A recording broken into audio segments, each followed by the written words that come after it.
और भारत पर तो और भी गंभीर असर हुआ है। साथियों, भारत के पास बड़े बड़े तेल के कुएं नहीं है। हमें अपनी जरूरत का पेट्रोल, डीजल, गैस, ये सब बहुत बड़ी मात्रा में दुनिया के दूसरे देशों से, बाहर से मंगाना पड़ता है। युद्ध की वजह से पूरी दुनिया में पेट्रोल, डीजल, गैस और फर्टिलाइजर के दाम बहुत अधिक बढ़ चुके हैं, आसमान को भी पार कर गए हैं। अड़ोस पड़ोस में देशों में क्या हाल है वो तो अखबारों में आता है।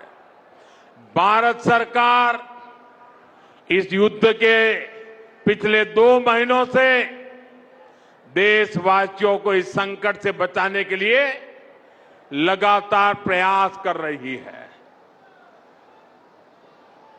नागरिकों पर बोझ न पड़े, इसके लिए सरकार सारा बोझ सरकार खुद अपने कंधे पर उठा रही है। जैसे एक बड़ा संकल्प है पेट्रोल डीजल का संयम से इस्तेमाल करना। साथियों, हमें पेट्रोल डीजल का उपयोग कम करना होगा। शहरों में जहां मेट्रो है वहां हम तय करें कि हम मेट्रो का ही उपयोग करेंगे, ज्यादा से ज्यादा मेट्रो में ही जाएंगे। अगर कार में ही जाना जरूरी है तो फिर कार पूल करने का प्रयास करें और भी लोगों को साथ बिठा ले। अगर हमें कहीं सामान भेजना हो तो कोशिश करनी है कि वह ज्यादा से ज्यादा रेलवे गुड्स के जो ट्रेन होती है रेलवे की सर्विसेज से भेजे, ताकि इलेक्ट्रिक रेलवे होने के कारण पेट्रोल डीजल की जरूरत नहीं पड़ती है। जिन लोगों के पास इलेक्ट्रिक व्हीकल है वो भी कोशिश करें कि इलेक्ट्रिक व्हीकल का ज्यादा से ज्यादा उपयोग करें। साथियों, हमने कोरोना के समय में वर्क फ्रॉम होम की, ऑनलाइन मीटिंग्स की, वीडियो कॉन्फ्रेंस की, ऐसी अनेक व्यवस्थाएं विकसित की और हमें आदत भी हो गई थी। आज समय की मांग ऐसी है कि उन व्यवस्थाओं को हम फिर से शुरू करें तो वो देश हित में होगा। Work from home, online conferences, virtual meetings, इनको हमें फिर से प्राथमिकता देनी है। साथियों, आज जो संकट है उसमें हमें विदेशी मुद्रा बचाने पर भी बहुत जोर देना होगा, क्योंकि दुनिया में पेट्रोल डीजल इतना ज्यादा महंगा हो गया है, पहले से कई गुना ज्यादा कीमतें बढ़ गई है। तो हम सबका दायित्व है कि पेट्रोल डीजल की खरीद पर जो विदेशी मुद्रा खर्च होती है, पेट्रोल डीजल बचाकर हमें वो मुद्रा भी बचानी है। इसके लिए हमारे छोटे छोटे प्रयास भी देश की बहुत मदद कर सकते हैं। जैसे आजकल जो विदेशों में शादियों का, विदेशों में घूमने का, विदेशों में वैकेशन पर जाने का मिडिल क्लास में कल्चर बढ़ता जा रहा है।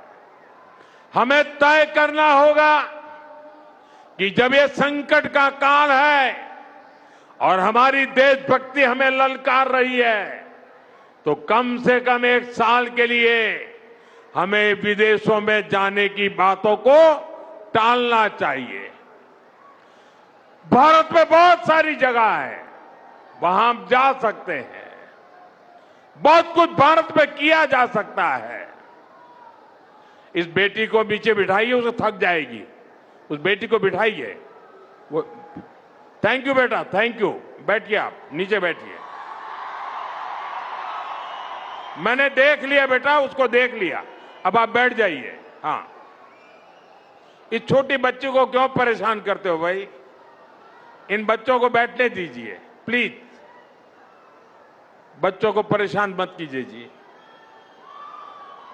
साथियों, हमें विदेशी मुद्रा बचाने के जो भी रास्ते हम लोग अपना सकते हैं, हमें बचाना होगा। साथियों, गोल्ड यानी सोने की खरीद एक और पहलू है जिसमें विदेशी मुद्रा बहुत अधिक खर्च होती है।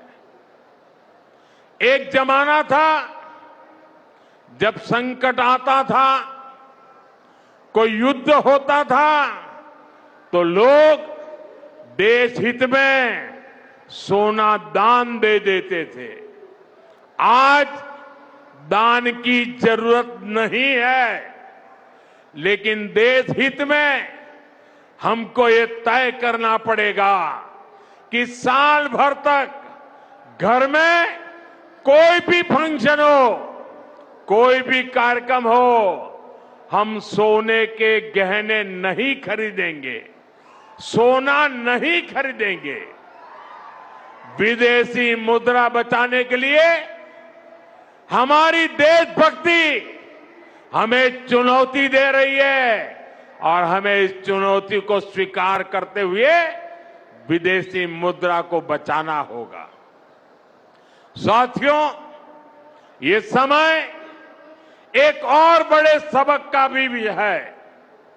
एक समय था जब हम कॉपर एक्सपोर्ट करते थे, लेकिन आज भारत के सामने स्थिति ऐसी बन गई कि अब हमें कॉपर को भी इंपोर्ट करना पड़ता है। हमारे देश में हड़तालें करवाकर कॉपर प्लांट्स को ठप करवा दिया गया और अब हालत ये हो गई कि हमें कॉपर बाहर से मंगाना पड़ता है और उसमें विदेशी मुद्रा खर्च होती है। इसलिए मैं ऐसे सभी श्रमिक समूह मजदूर संगठनों से भी कहूंगा कि हमें ऐसी बातों का जरूर ध्यान रखना चाहिए।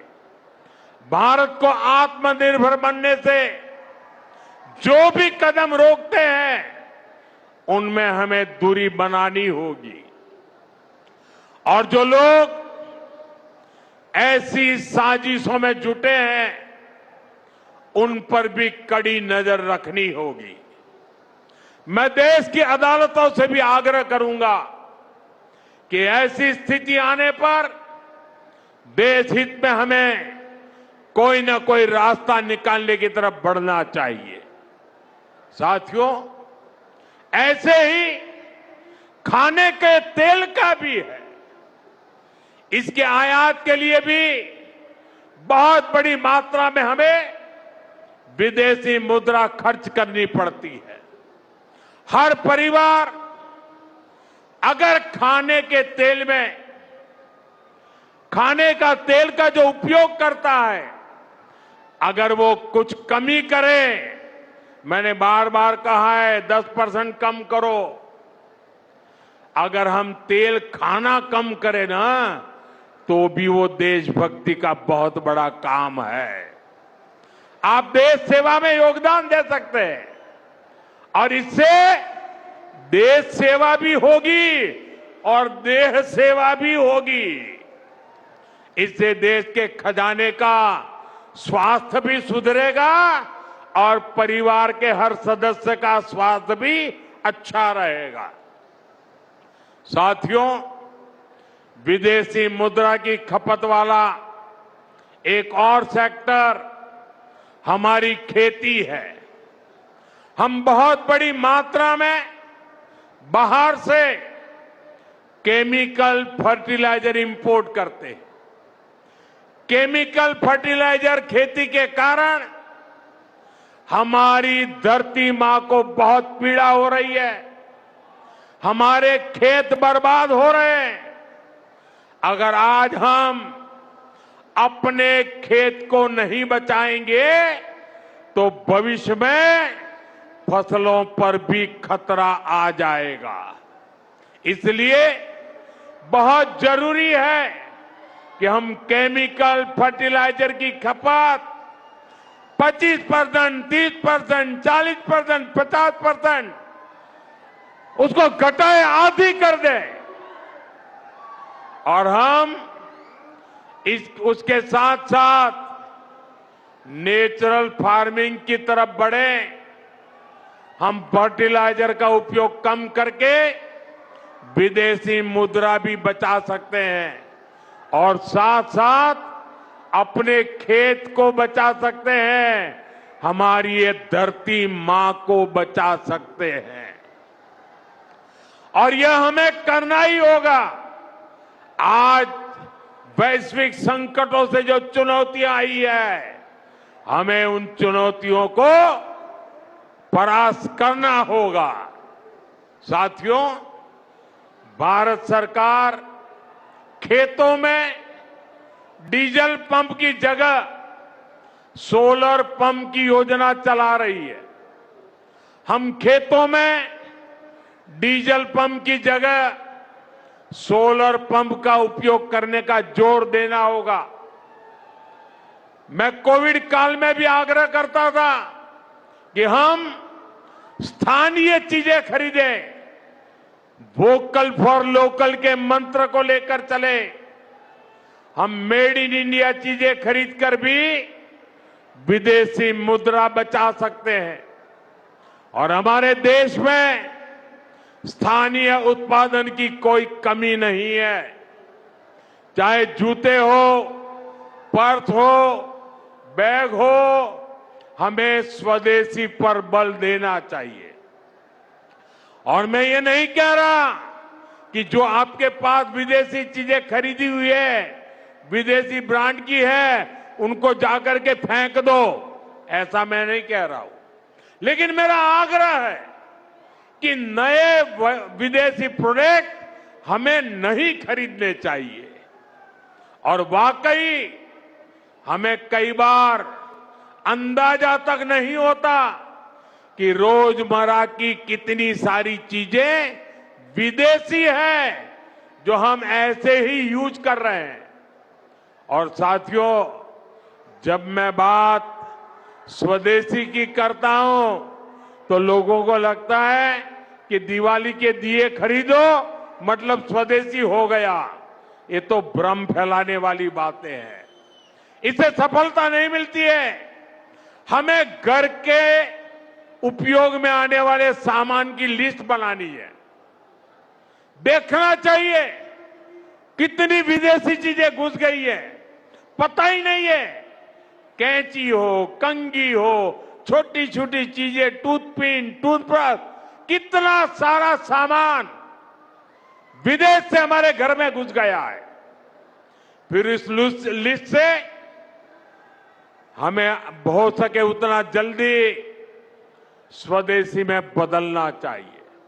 साथियों, ये बातें सिर्फ एक सरकार, एक दल, एक व्यक्ति की नहीं है।